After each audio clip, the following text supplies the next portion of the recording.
5 ways to torch belly fat. A pot belly can cause you more problems than being unable to wear a midriff or see your toes. Not all body fat is created equal, and if you've got it growing around your waistline, it can surround your organs and spark the release of heart disease-inducing hormones.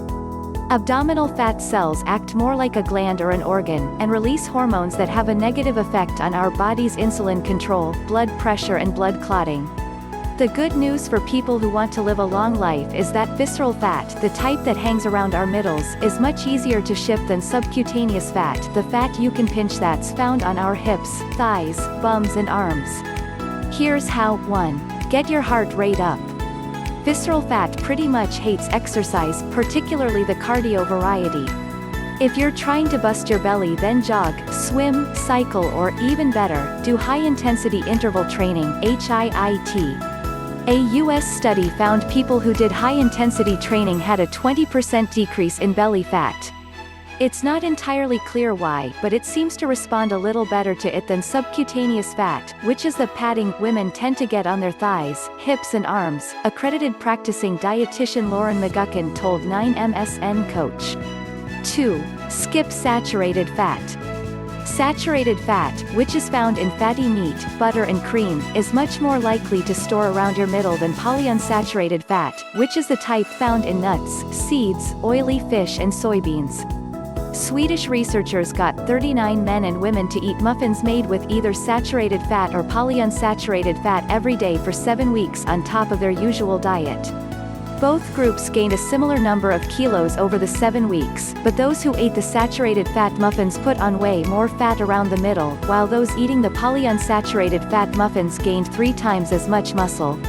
Yes, you read right, eating muffins led to muscle gain.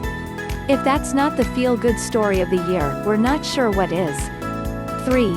Back off the booze. It's not called a beer gut for nothing.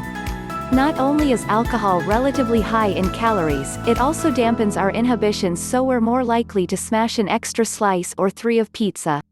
In general, alcohol intake is associated with bigger waists, because when you drink alcohol, the liver burns alcohol instead of fat, says Michael Jensen, MD, an endocrine expert and obesity researcher with the Mayo Clinic. 4. Ditch the diet soft drinks. You might think the zero-calorie options will keep you immune from belly weight gain, but a U.S. study last year found that daily drinkers of diet soft drink gained triple the belly fat over 9 years than people who didn't drink it. Sugary softies aren't the answer either, OBVS.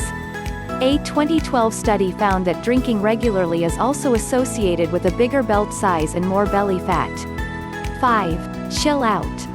In further evidence that stress is pretty much the worst thing for our bodies, one U.S. study found that stressed women are more likely to have excess abdominal fat. It turns out that cortisol, the hormone our bodies release when we're strung out, prompts our body to create belly fat.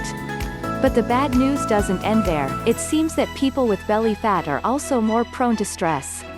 The researchers point out that the belly fat and stress levels could be genetic, or that the study participants could have had super stressful lives, but nonetheless it seems a no-brainer to try ditch the belly fat to be on the safe side. Discover the best weight loss program, the safest for your health. Click on the link in the description. Thank you for watching.